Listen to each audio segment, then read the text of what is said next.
tinanong ko si Senator Risa nung siya ay nag-deliver ng privilege speech. Aha. Palagay niyo ba ako, Your Honor, ay si Commodore Commodore. Tariela, Oho. nakipag-coordinate ba ako sa Department of Foreign Affairs. Department Opo. of Foreign Affairs? Ayan. Ang tagapagsalita ng ating international relations, DFA. DFA. Yes po. Sinasabi ni Senador Risa, the Chinese embassy Oo. and its officials and staff have no right to meddle into the internal affairs of this country. Yan ang balat eh. Ano? Nakalimutan nila na ang pinag-uusapan, ang dinidiscuss ni Tariela ay yung bahagi ng South China Sea. Na bahagi ng South China Sea ay yung dinesignate nating West Philippine Sea. Opo. Marami ang claimants doon. Kasama yung ating bansa. Kailangan maintindihan po ng ating mga kababayan to. So yung issue doon, hindi internal issue yun eh. International affairs yan. At yun nga no, mga kabayan. Ano pong masasabi nyo dito sa balita na ito pong si Risa Ontiveros kaya po nag-iingay dyan sa usapin laban sa bansang China. Dahil nga po gusto niya pong tumakbo bilang Pangulo sa darating na eleksyon sa 2028, mga kabayan. Napabalitaan po, mga kabayan, na siya po ay handang tumakbo na maging presidente. Ayon na rin po sa kanya, mga kabayan. Sabi po niya, tatakbo akong presidente kung pipiliin ng nagkakaisang oposisyon. So, kung siya daw po ay pipiliin ng mga oposisyon, tatakbo daw po siya bilang Pangulo. Ang tanong, ano po ba yung nagkaisang oposisyon? Siyempre, kasama na dyan yung mga NPA, kasama na po dyan yung mga dilawan, mga piklawan, sama mo na rin dyan yung mga loyalistang galit sa mga Duterte. Kasi kampihan na po yan, mga kabayan. Mantakin mo. Ang ingay-ingay ngayon ni Hontiveros, mga kabayan, napaka-ingay po niya. Samantalang doon sa flood control, sobrang tahimik po. Di ba? Doon sa issue ng flood control, napaka-tahimik. Sabi nga ni Kiko Pangilinan, sila nga lang daw po ay nagmamasid lang. Pero pagdating sa usapin, sa bansang China, hindi, kailangan maingay kami kasi hindi na nga kami makapag-ingay sa flood control. Dito, hindi kami mag-iingay. Kailangan mag-ingay kami kasi baka makalimutan kami ng taong bayan. Parang ganun po yung nangyayari. Di po ba? Kaya ano pong sabi nung ilang mga netizen sa kanya, ito na po, ito pong nakapin sa ating screen, no? Ano pong sabi ni Basalo? Magdasal ka na kay Saint Kian para manalo ka. Sino ba si Saint Kian? Yung maalala nyo, mga kabayan, yung drug pusher, drug runner, na ginawang santo ng paring Katoliko, mga paring Katoliko, ginawa po siyang santo, yung runner at yung pusher, mga kabayan. At pinagawan po ng museum ni Risa Ontiveros sa Senado. Yun po yung mga kabayan. Ngayon, santo na daw yata magdasal ka na, umpisa mo na magdasal doon. Risa Ontiveros, malay mo nga naman, pagkalooban ka, diba? Ni Saint Kian, the drug pusher. Bigyan ka ng bato. Kasi ang ingay-ingay, mga kabayan Kahit alam na po nilang sablay na po sila. Mantakin mo, gusto nyong i-persona ng grata? Yung Chinese ambassador? Hindi binawian kayo, akala nyo matatakot kayo. Ano po sabi? Pag inaalis nyo, yung Chinese ambassador, alisan na po lahat ng mga Chekwa dito. Diba? Ang iyabang na itong mga ito Ano po mangyayari sa bansa natin pag wala yung mga Chekwa? Sige nga po, magiging maganda ba? Tatandaan po ninyo, halos siguro lahat ng gamit natin dito galing sa kanila. Sila ang nagpaganda ng Vietnam, ng Thailand, ng Singapore. Mga partners sila ng ASEAN. Tayo lang ang nakikipag-away sa kanila. Mga business, maalis na sa bansa natin. Ang naiiwan na lang dito yung mga oligarkong kaya-kaya tayong hawakan sa leeg. Mga Ayala, diba? Mga Kuwako, hindi na aalis na dito. Pero yung mga ibang players, di ba, paano mag-i-invest dito sa bansa natin? Sobrang kurap. Di ba? Sa flood control, ang tahi-tahimik ninyo. Tapos dyan, ang ingay-ingay mo. Ano pong masasabi? Senator Marcoleta, patungkol nga po dyan sa, di ba, pagiging epal nila Pangilinan at ni Rizal Toveros dyan sa usapin sa bansang China. Ito, pakinggan po natin, mga kabayan, pakinggan po natin. At Senator Marcoleta, pasok po. Tinanong ko si Senator Risa nung siya ay nag-deliver ng privilege speech. Aha. Palagay niyo ba ako, Your Honor, ay si Commodore Tariela, nakipag-coordinate ba ako sa Department of Foreign Affairs. Department of Foreign Affairs sapagkat kailangan yun eh. Apo. Ang Department of Foreign Affairs, ang ayon sa ating Executive Order 292, ito yung ating administrative code na kung saan ay talagang dinistribute ang bahagi ng ating bürokrasya kung sino-sino. Ang gampanin ng bawat tanggapan. Parang yung nakalagay sa Biblia, Opo. ang bawat kanya sangkap ay Ay may kanya-kanyang gawain. Tama po. Naalala mo yun? Yes po. Si Nelson, Kanya-kanya, palagi hindi niyang, pwedeng, kasi hindi naman nagliliban sa Hindi pwede pagtitipon maghalo-halo. nito eh. Yes po. Bawat parte, bawat sangkap ng katawan, Oho. merong kanya-kanyang gawain. Ganyan yung ating Executive Order 292, Administrative Code, ay talagang idinrowing doon ang function, Oho. ang sagutin, ang mandato ng bawat isa. Ayan. Ang tagapagsalita ng ating international relations, DFA. DFA. Yes po. Okay. Bakit kailangan ng DFA? Kasi sinasabi ni Senador Risa, the Chinese embassy Oo. and its officials and staff have no right to meddle into the internal affairs of this country. Yan ang balat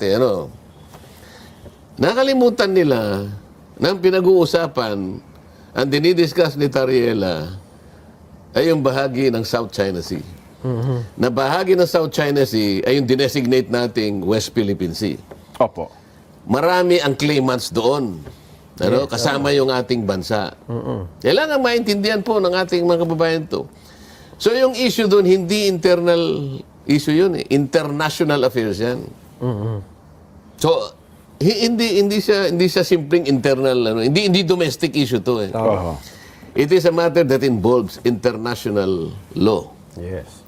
O ngayon, sino ang tagapagsalita talaga? DFA. O sabi niya, sa palagay ko naman kanya, there is always a presumption of regularity. Aking tinatanong hindi sa palagay. Alam po ba ninyo na nakipag-coordinate kaya yan? Dapat, yung sagot ay may katiyakan. Depinido dapat, tama. Depinido, may Opo. katiyakan, Oho. may certainty. Yes. Sa palagay ko naman kanya, hindi naman gagawa yun ng isang bagay na hindi man lang niya ikinonsulta. So I assume that Tariela coordinated with the DFA. There is always a presumption of regularity in Opo. everybody's work. Sabi niya. Alam mo, pagka ganun ang isasagot mo sa isang abogado, halimbawa, Ah. Your Honor, sabi niya sa'yo, yung assumption of regularity is a disputable Opo. presumption. Kasi, Debatable. paano kung halimbawa nakapagpalitaw siya ng pruweba na si Commodore Tariela ay hindi naman nakipag-coordinate? Kasi sabi ko, Your Honor, pasensya na, pero nakausap ko ang Secretary ng Department of Foreign Affairs. Aha. Tinanong ko rin sa kanya yan. Ang sabi niya sa akin, hindi nakikipag-coordinate si Commodore. Commodore Tariela. Yun ang problema. Yun ang malinaw, mga kabayan, di ba? Napakalinaw po talaga. Na ito si Tariela po talaga, may sariling mundo, mga kabayan May sariling mundo po. Mantakin mo, magsasalita ka laban sa China, hindi naman ikaw ang spokesperson ng DFA. Di ba? Tapos gagatukan pa ng isang Risa Ontiveros. Ano na mangyayari sa bansa natin sa mga kabayan? Bansang China galit. Imbis na tayo po ay nakikipagbabutihan sa mga karating nating bansa, wala, ganyan po ang ginagawa ng mga politiko. Ginagatukan pa. At ang gusto pa nga, ipapersona ng grata. Di ba? At tindi nyo naman. Paano kung kayo ang iban ng China? Diba? Paano kung kayo ang ipersona ng grata ni Xi Jinping? Kala nyo kayo lang marunong magpersona ng grata? Paano yung mga gamit na binibili ninyo? Lagyan na yung mga spy camera ni Xi Jinping. Hindi yari kayo. Diba? Hindi kayo nag-iisip Diba? Lahat ng gamit natin made in China Ibig na makipagmabutihan tayo, at katulad ng mga karating dating bansa na umasenso na, nagkaroon na ng mga train, gumanda na ang ekonomiya, dahil sa tulong ng bansang China, tayo, inaaway natin. Ito naman po. Ang ganda na ng umpisa kay Pangulong Duterte. Di ba? Pinautang tayo ng trilyon. Gumawa ng mga tulay na walang bayad. Tapos pagdating ni Bongbong Jr., ganyan na. Opo. Ito yung mga Atty. Marcoleta, Senator Marcoleta. Yung assumption of regularity is a disputable Opo. presumption. Kasi, Debatable. paano kung halimbawa nakapagpalitaw siya ng pruweba na si Commodore Tariela ay hindi naman nakipag-coordinate? Kasi sabi ko, Your Honor, pasensya na. Pero nakausap ko ang Secretary ng Department of Foreign Affairs. Tinanong ko rin sa kanya yan. Ang sabi niya sa akin, hindi nakikipag-coordinate si Commodore Tariela. Yun ang problema natin. O paano ngayon yan? Siya ba ay humingi ng basbas sa DFA? Wala nga O maski na kaya, halimbawa, sa Secretary ng DND. Department of National Defense. Ikaw ay tagapagsalita ng isang malit na bahagi ng iyong katungkulan. Pero ang pinag-uusapan natin is an issue involving international relations. Mas pinasarap na chicken nam nam nam. Tikman na. Sarap ng chow. Pangatlo, pumunta ka sa eskwela Opo. Nakipag-coordinate ka ba sa Secretary ng Education. Department of Education? O kaya sa CHED? Ayan, kung higher education, naman naman. Kasi pinuntaan mo yung eskwela Alam mo, Jen, Nelson, tayong mga Pilipino, likas na sa atin yung yung magagalangin tayo. Po. Hindi ko naman lahat hindi ko na sinasabi lahat, pero yan ang ating yan ang ating ugali.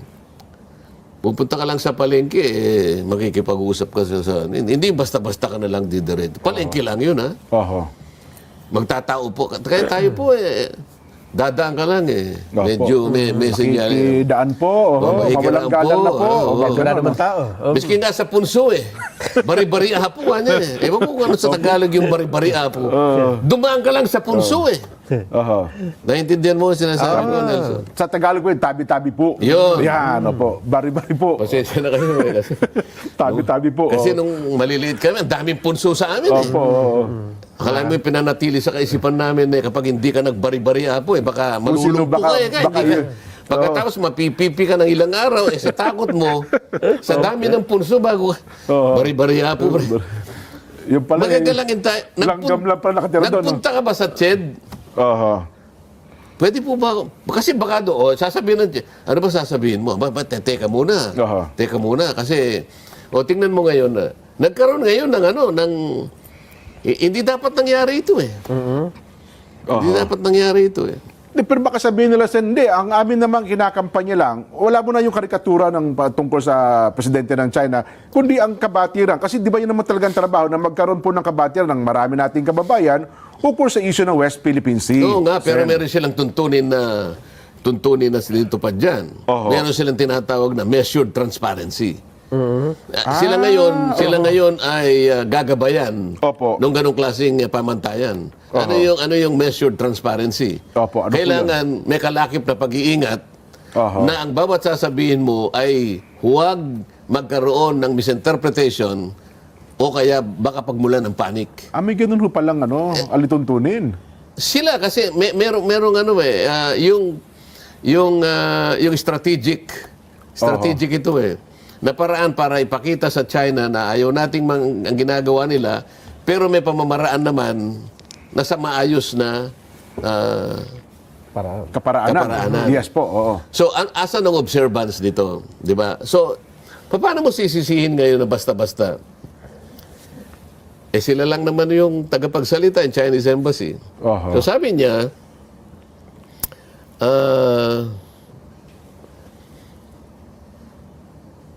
yung ginawa ka ni Commodore Commodore Tariela Tariela, opo.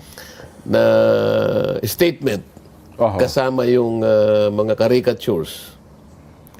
Ito yung sinabi niya, is a serious violation of China's political identity and a blatant political provocation Aha. which has crossed the line. Ayun. Yun ang sinabi niya. Ngayon, hindi minabuti ng mga kasama kong mga senador. Wala kayong karapatang magsalita kung anong gusto namin sabihin dito. That is meddling into the internal affairs of the country. O, teka muna. Parang si Nelson. Kunwari, kunyari, mga malilit pa kayong mga bata. No? Ay, opo. Oho. Binibiro ka niya kung ano yung sinasabi niya sa'yo. Nagsalita ka rin laban sa kanya. Pareho lang ang ano nun eh. Oo. Nagkatuksuhan. Nagkatuksuhan. Huwag ka masyadong ikaw na una di ba? Yun. Ibig mo ba sabihin, nung tinukso ka ni Nelson, nagsalita ka, sasabihin, ba't mo ginagawa? Ikaw na una Parang ganun lang yan Oho. Alam mo,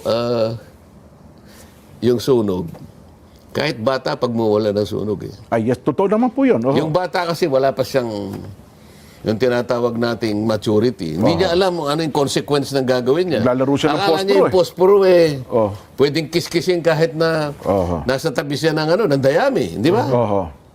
Hindi niya sinasadya yun Huwag sana tayong maging parang bata. Pero kapag yung apoy na yung kumalat na, Sunog lahat yun, Sen. di ba? Opo. O pinag-uusapan natin ay international conflagration. Oho. Sinimulan ng isang bata. Hindi ko naman sinasabi yung makasama ko rin sa Senado ay puro bata. Opo. Halimbawa lang po na. Halimbawa. Pag malaki na, Oho. hindi na bata ang papatay sa sunog. Opo. It will require somebody, siguro isang statesman, para sa ganun ay maano natin yung apoy, mapatay natin yung apoy, di ba? Kasi humantong pa Nelson, di ba? Doon sa punto na nagkaroon ng resolusyon. At tila yata mayroon pang suhestyon na magdeklara ng persona non grata ang ilang mga opisyalis ng China Embassy, Sen. Sa halip na humupa ay Yan. lalong pinalala ng mga sumunod na pangyayari. Oho. Dahil nagkapalitan ng mga pahayag Naging maanghang na salita. Nung sumagot ang Chinese Embassy, sumagot din sila ng mas matindi hanggang sa punto na may resolusyon na, Sen. Oho. Ito nga, Yun nga yung sinasabi natin kanina paano mga kabayan. May ads pa. Yun nga yung sinasabi natin kanina paano mga kabayan na imbis na, alam niyo, pahupain dapat yung nagbabangayan, ang ginagawa pa ng mga senador, diba, especially Rizzo Ontiveros, Erwin Tulfo, Kiko Pangilinan, inaapuyan pa. Ang iingay nyo pagdating dyan, pero sa usapin ng flood control na trilyon ang nawala, ang sasabihin nyo, nagmamasid lang kayo. Di lumalabas mga epal kayo. Diba? May epal lang kayo. Kasi sa mga totoong usapin, tahimik lang kayo. Di ba mga kabayan, napakalinaw Sinasabi ni Senator Marcoleta Di ba? Inaapuyan nyo pa. Parang gusto nyo lagi may gera Hanggang sa punto na may resolusyon na, Sen. Oho.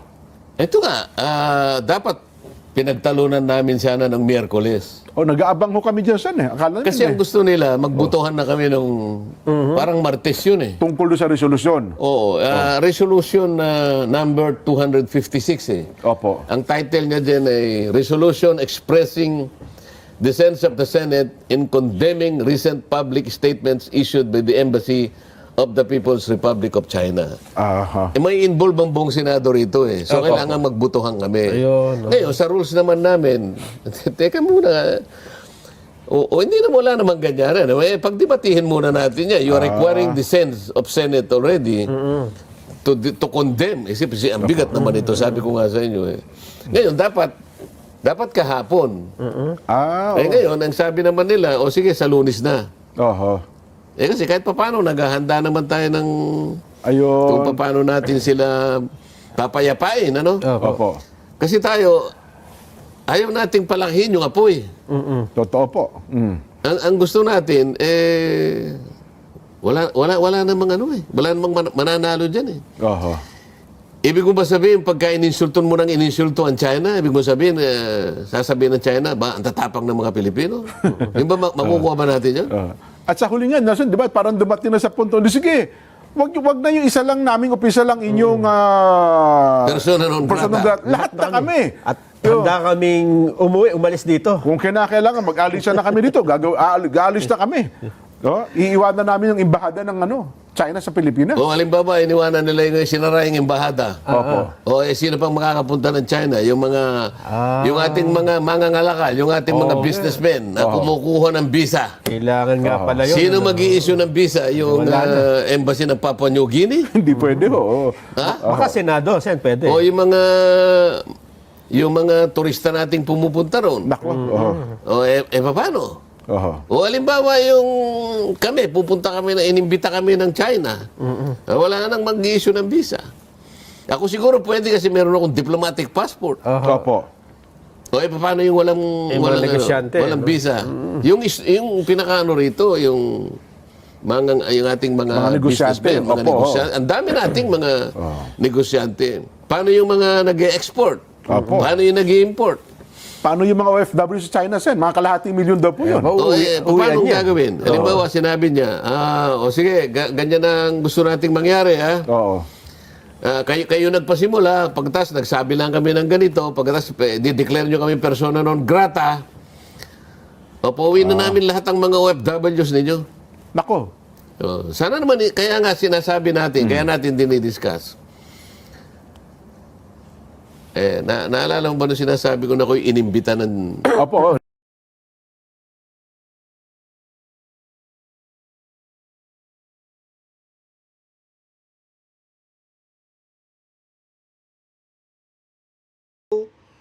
Diba, Kiko Matching, Risa Ontiveros, na alisin yung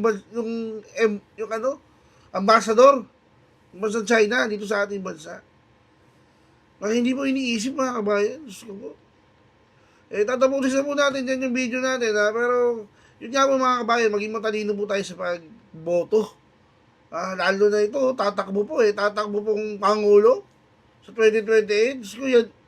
Ewan ko na lang kung anong mangyayari sa bansa natin, mga kabayan, pag yan naging Pangulo. Pero I'm sure naman, hindi yan mananalo unless dayain po tayo, di ba?